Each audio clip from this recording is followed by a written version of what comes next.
날이 새자 야곱은 앞서간 가족을 만나기 위해 강을 건넜습니다. 하나님께서 환도뼈를 치셨기 때문에 야곱은 발을 절뚝거리며 걸었습니다. 그러나 도리어 하나님과 만난 그 신기한 밤을 잊을 수가 없었습니다.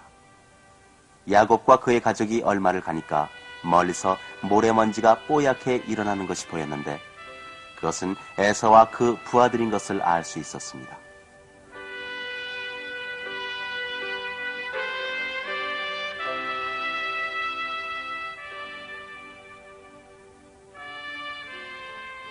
여러분도 상상할 수 있겠지만 그들은 겁이 덜컥 났습니다. 야곱은 두 여종과 그 아이들을 앞에 세우고 이어 레아와 그 자식들 그리고 마지막으로 라헬과 요셉을 맨 뒤에서 따라오게 했습니다. 그리고 야곱은 제일 선두에 섰습니다. 그는 형 에서에게 다가가면서 7번이나 땅에 허리를 굽혀 절을 했습니다. 에서는 야곱에게 절하지 않았습니다. 그러면 어떻게 했을까요? 에서는 낙타에서 내리더니 야곱에게로 달려가 끌어안고 입을 맞추었습니다. 둘은 너무나 기뻐 울었습니다. 서로 미워한 것을 깨끗이 잊고 오직 쌍둥이 형제라는 것만을 생각하고 얼싸안았습니다. 잠시 후에 에서는 여자와 아이들을 보고 물었습니다. 이 사람들은 누구냐? 하나님께서 저에게 주신 아이들입니다. 그러자 두 여종은 아이들을 데리고 나와 에서 앞에서 절했습니다. 다음으로 레아가 와서 절을 하고 마지막으로 라헬과 요셉이 와서 절을 했습니다. 에서가 다시 물었습니다. 내가 오는 길에 만난 가축대는 어떻게 된 것인가? 그것은 형님에게 드리는 선물입니다. 야곱아, 내 살림도 넉넉하다. 네 것은 네가 가져라. 그러나 야곱이 끝내 권했기 때문에 에서는 받기로 했습니다. 에서는 야곱에게 함께 가자고 말했습니다. 그러나 야곱은 아직도 두려웠습니다. 그래서 에서에게 제의했습니다. 형님도 보시다시피 저에게는 약한 어린 것들이 있습니다. 새끼 딸린 양, 새끼 딸린 소들도 있습니다. 그러니 형님께서 먼저 가십시오. 천천히 형님 계시는 곳으로 뒤따라 가겠습니다. 그래서 두 사람은 헤어졌습니다. 에서는 자기가 살고 있는 세일산으로 가고 야곱은 무척 늙었지만 아직도 아버지 이삭이 살고 있는 가나안 땅 헤브론으로 향했습니다. 가다가 야곱은 20년 전 형 곁을 떠나 도망갈 때 쉬었던 그 장소에 왔습니다. 여러분은 전에 야곱이 베개 삼았던 돌을 기둥으로 하고 거기에 베델, 즉 하나님의 집이라 이름 지은 것을 기억할 것입니다.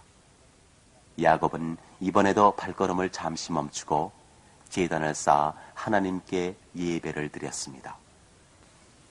야곱은 다시 헤브론으로의 여행을 계속했습니다. 어머니 리브가가 죽었기 때문에 더욱 아버지가 보고 싶어진 것이었습니다. 그러나 야곱이 헤브론에 닿기 전에 무척 슬픈 일이 생겼습니다. 그가 가장 사랑하던 아내 라헬이 병들어 죽은 것입니다.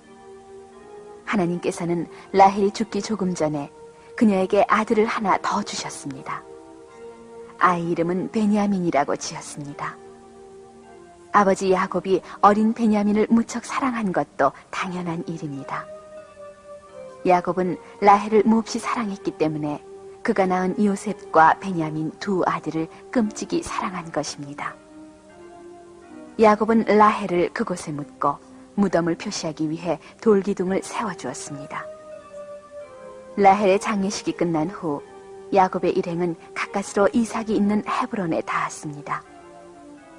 이삭은 야곱이 집을 떠났을 때 100세가 넘었는데 야곱이 20년간 떠나 있는 동안 160세에 가까운 나이가 되었습니다. 이삭은 이때부터 20년을 더 살았고 자기의 손자인 야곱의 12아들과 딸들에게 여러 가지 재미있는 이야기도 해줄 수 있었습니다. 그는 손자들에게 하나님에 대해 가르쳐주고 하나님이 증조부 아브라함과 이삭 자신에게 하신 약속에 대해서도 이야기해 주었습니다.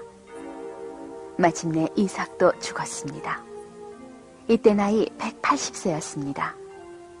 아들 에서와 야곱은 아브라함과 사라와 리브가가 이미 묻혀있는 막벨라 동굴에 이삭을 묻었습니다. 라헬의 무덤을 기념하는 돌기둥 근처에 훗날 작은 성읍이 하나 생겼습니다. 그것은 베들레헴이라 불렸습니다. 몇백 년이 지난 훗날 이 베들레헴에서 누가 태어났겠습니까? 야곱의 자손이며 우리 구세주이신 예수 그리스도이십니다.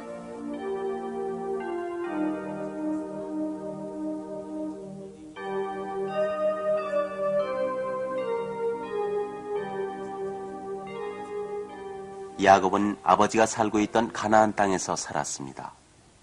요셉이 17세 청년이 되었을 때 형들은 이미 어른이 되었습니다. 모두들 아버지의 양떼를 열심히 돌보았습니다. 좋은 풀을 찾기 위해 이곳저곳으로 옮겨 다니는 일이 잦았습니다. 요셉도 가끔 따라 나섰습니다. 야곱은 다른 아들들보다 요셉을 더 사랑했습니다. 이것은 요셉이 라헬의 몸에서 난 아들이었기 때문입니다. 야곱은 요셉에게 알록달록한 옷을 지어주었습니다. 아마도 그것은 비단천에다 아름다운 무늬로 수놓은 옷이었을 것입니다. 아버지가 요셉을 자기들 이상으로 사랑하고 있다는 것을 눈치챈 다른 형제들은 요셉을 시기하며 미워하여 냉정하게 대했습니다. 어느 날 요셉은 이상한 꿈을 꾸고는 그것을 형들에게 이야기했습니다. 그 꿈이란 형제들이 밭에서 곡식을 묻고 있는데 요셉의 곡식단이 꼿꼿이 서고 형들의 곡식단이 모두 요셉의 곡식단 둘레에 와서 절을 하는 내용이었습니다. 이것을 들은 형들은 크게 노했습니다. 내가 참으로 우리를 다스린다는 말이냐? 형들은 이 꿈 때문에 더욱 요셉을 미워했습니다. 요셉은 또 꿈을 꾸었습니다. 그러고는 아버지와 형들에게 꿈 이야기를 했습니다. 저는 또 꿈을 꾸었습니다. 해와 달과 11개의 별이 저에게 절을 하더군요. 그러자 형제들은 더더욱 요셉을 시기했습니다. 야곱도 요셉에게 꾸짖었습니다. 네가 꾼 꿈이 대체 무엇이냐? 그래, 나와 네 어머니와 네 형제들이 너에게 나아가 땅에 엎드려 절을 하더란 말이냐? 그러나 아버지는 그 꿈의 뜻이 궁금했습니다. 요셉의 이상한 꿈에는 정말 뜻이 있었던 것입니다. 몇 년이 지난 후 그대로 되었습니다만 그 이전에 여러 가지 괴상한 일들이 일어났습니다. 요셉이 이 꿈을 꾼 뒤 얼마 후 형들은 야곱의 집에서 상당히 떨어진 세겜이라는 곳에서 양을 먹이게 되었습니다. 야곱은 아들들이 얼마 동안 그곳에 있으니까 사정이 궁금해서 요셉을 불렀습니다. 그는 요셉에게 모두 무사한가를 알아보고 집에 돌아와 아버지에게 이야기해달라고 했습니다. 세겜에 온 요셉은 형들을 찾았지만 도무지 알 수가 없었습니다. 어떤 사람이 들판을 헤매고 있는 요셉을 발견하고 물었습니다. 누구를 찾느냐? 형들을 찾고 있습니다. 혹시 야곱의 아들들이 어디에 있는지 알고 계십니까? 벌써 여기를 떠나고 없다. 도단으로 간다고 하더라. 요셉은 도단으로 가서 형들을 찾아내었습니다. 요셉이 오는 것을 멀리서 발견한 형제들은 나쁜 계획을 짰습니다. 그들은 서로 수군거렸습니다. 아, 저기 꿈장이 녀석이 오는구나. 요셉을 죽이어 구덩이에 던져버리고 들짐승이 잡아먹었다고 하자.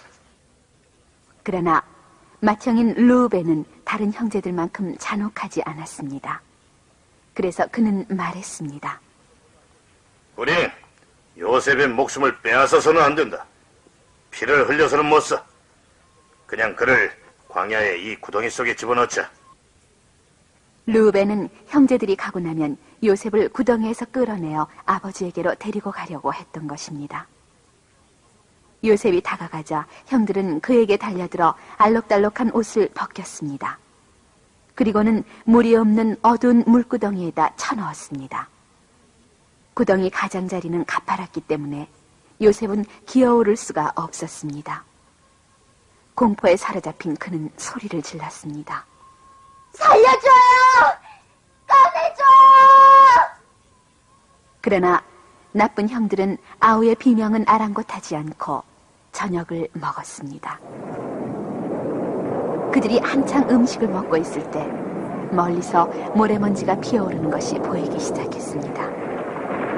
이윽고 그들은 낙타를 탄 상인들이 오고 있음을 보았습니다. 그들은 애굽으로 가는 이스마엘 상인으로 그 낙타에는 애굽에 가져가서 팔 향품과 유향과 모략이 실려 있었습니다. 유다가 다른 형제들에게 말했습니다. 우리가 동생을 죽이고 그가 흘린 피를 숨긴들 무슨 이익이 있겠느냐? 그는 우리 동생이며 우리의 혈육이 아니냐? 죽여서는 안 된다. 차라리 그를 이스마엘 사람에게 팔아버리자. 다른 형제들도 이것이 요셉을 없애버리는 묘안이라고 생각했습니다. 먼 나라로 가는 그들에게 요셉을 팔아넘기면 두 번 다시 돌아오지 못하리라고 생각한 것입니다. 요셉을 팔기로 합의가 되었을 때 이스마엘 사람도 가까이 다가왔습니다. 형제들은 노예로 팔고 싶은 아이가 있으니 멈추라고 외쳤습니다. 이스마엘 사람은 이것을 별로 추상쩍게 여기지 않았습니다. 노예를 사고 파는 것은 그 당시로서는 조금도 이상한 일이 아니었기 때문입니다. 이스마엘 사람이 요셉의 몸값으로 은 20세겔을 지불하자 형제들은 어두운 구덩이 속에서 요셉을 끌어올렸습니다. 요셉은 처음에는 놓아주는 줄로만 알았습니다. 그러나 노예로 팔린다는 것을 알고 얼마나 실망했겠습니까? 형들에게 아버지가 있는 곳으로 데려가 달라고 애원했지만 소용이 없었습니다. 이제 다시는 사랑하는 아버지를 만날 수 없는 머나먼 애굽으로 끌려가게 된 것입니다. 형제들이 요셉을 낙타에 태우자 이스마엘 사람은 갈 길을 재촉하여 사막 끝으로 사라져갔습니다.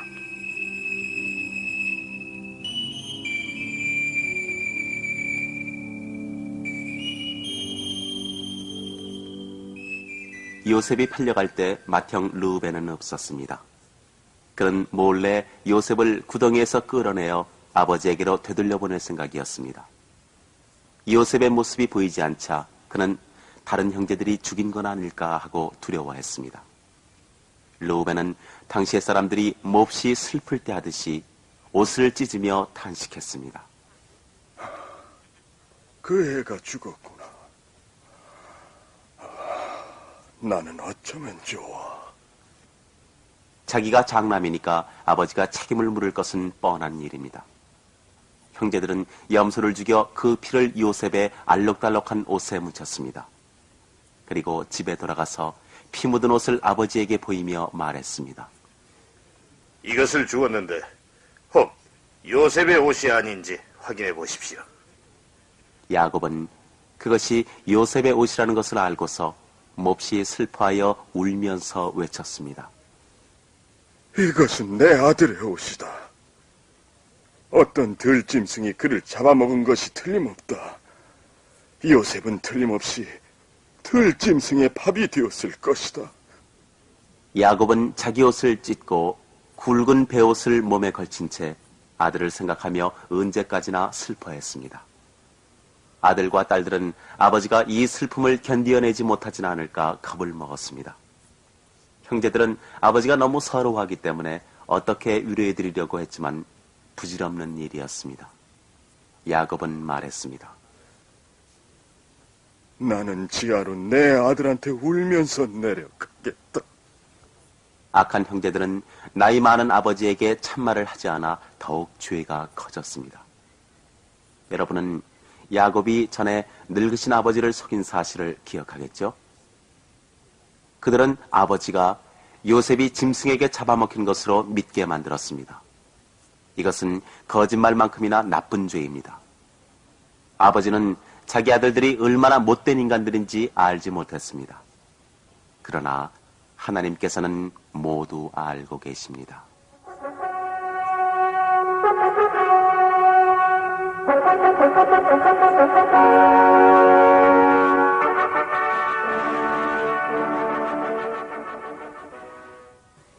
이스마엘 사람에게 팔린 요셉은 몇 날을 두고 기나긴 여행을 계속했습니다. 이윽고 타는 듯한 사막을 지나 기름진 애굽 땅에 닿았습니다. 그것은 큰 나일강 덕분에 모든 식물이 아름답고 싱싱했습니다. 여기서 요셉은 보디발이라는 돈 많은 장군 집에 노예로 팔렸습니다. 보디발은 바로의 신하이며 호위병의 대장이었습니다. 바로는 애굽 왕을 가리키는 말입니다. 보디발은 신분이 높은 관리였기 때문에 좋은 집에 살며 많은 종을 거느렸다는 것은 말할 나위도 없습니다. 여기서 지내는 요셉의 생활은 이전과 많이 달랐습니다. 요셉은 지금까지 가장 귀여움을 받으며 아버지의 양을 치고 있었습니다. 그런데 여기에서는 돈 많은 사람의 의리의리한 저택에 팔려온 노예에 지나지 않았습니다. 생활도 크게 바뀌었습니다. 지금은 하나님을 모르는 사람들의 나라에 있는 것입니다. 애굽 사람은 모두 태양을 숭배하고 있었습니다. 요셉이 애굽으로 팔려왔을 때는 17세였습니다. 그는 하나님에 대해 아무것도 모르는 외국 사람과 생활하게 된 것입니다. 모두들 우상을 숭배하고 있었습니다. 그러면 요셉도 우상을 숭배했을까요? 그는 자기의 조상 아브라함과 이삭과 야곱의 하나님을 잊어버렸을까요? 아닙니다. 요셉은 결코 하나님을 잊지 않았습니다. 그는 아버지와 어머니 그리고 할아버지인 이삭이 하나님에 대해 가르쳐 준 것들을 잊지 않고 있었습니다. 그는 여전히 하나님께 기도했습니다. 요셉은 아버지나 어머니가 하나님에 관해 가르친 것을 잘 기억하고 있었으며 어릴 때부터 기도하는 일을 배웠던 것입니다. 그런데 그는 이제 더 이상 하나님에 대해 배울 기회가 없어졌습니다. 그는 할아버지 아브라함이 그랬던 것처럼 낯선 땅에 와 있었습니다. 그러나 그 역시 아브라함처럼 하나님께서 보살펴 주시리라고 믿었습니다.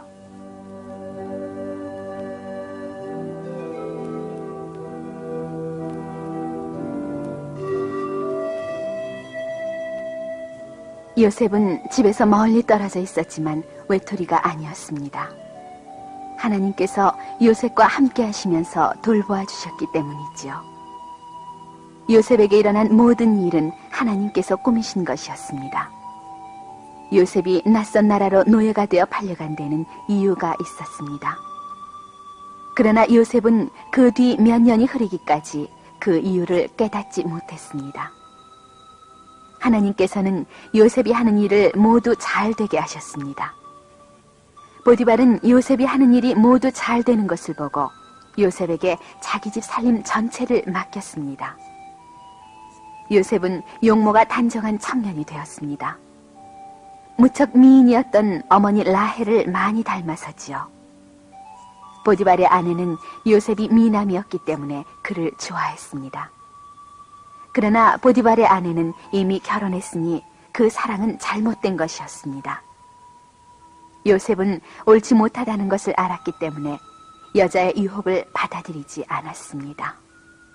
요셉을 제 마음대로 할 수 없다고 생각한 보디발의 못된 아내는 이제 그를 미워하게 되었습니다. 그 여자는 남편에게 거짓말을 꾸며서 그를 헐뜯었습니다.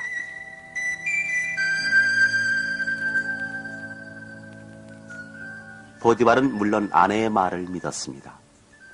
요셉이 아무리 그렇지 않다고 해도 소용이 없었습니다. 그는 노예에 지나지 않았으니까 보디발은 자기 아내의 말을 믿은 것입니다.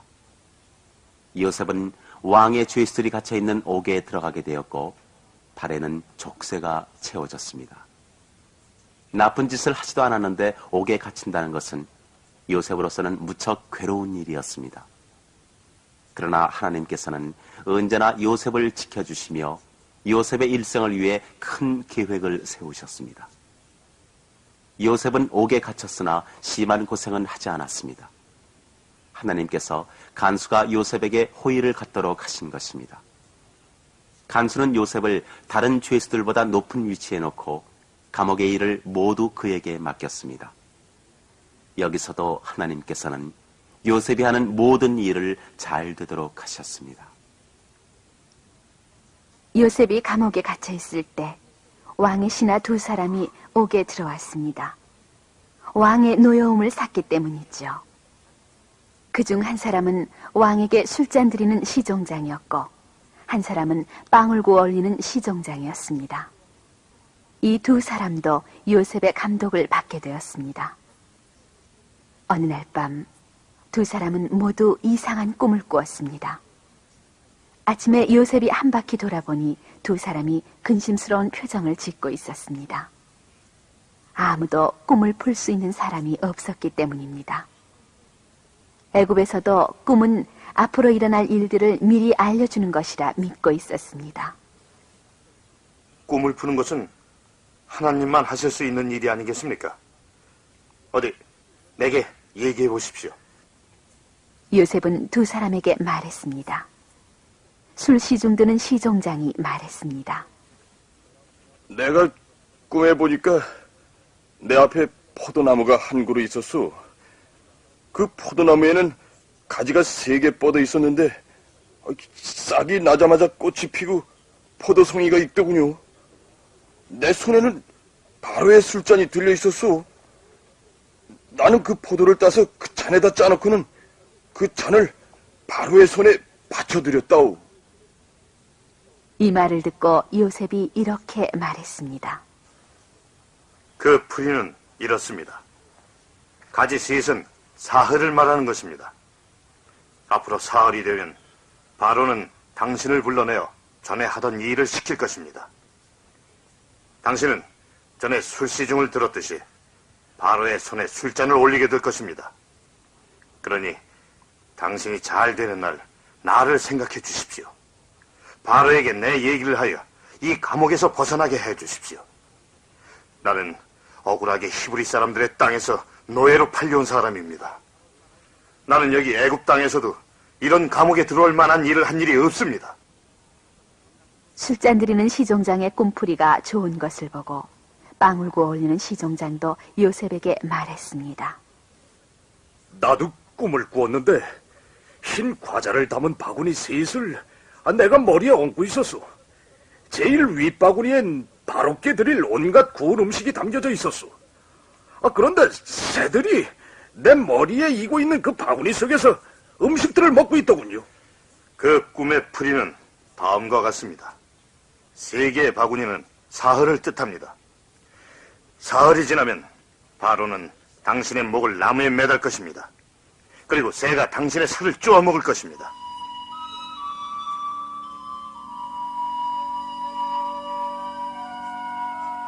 그로부터 사흘 뒤는 바로의 생일이었습니다. 바로는 자기의 시종 모두에게 잔치를 베풀어 주었습니다.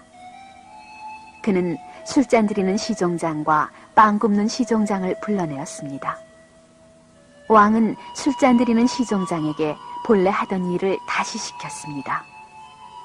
요셉이 말한 대로 술잔 드리는 시종장은 다시 바로의 식탁을 보살피게 되고 바로에게 술잔을 바쳤습니다. 그리고 빵 굽는 시종장은 목매달려 죽었습니다. 모든 것이 요셉이 말한 대로였습니다. 그런데 술 시중을 드는 시종장은 요셉을 생각하지 않았습니다. 요셉에 대해서 까맣게 잊어버린 것입니다.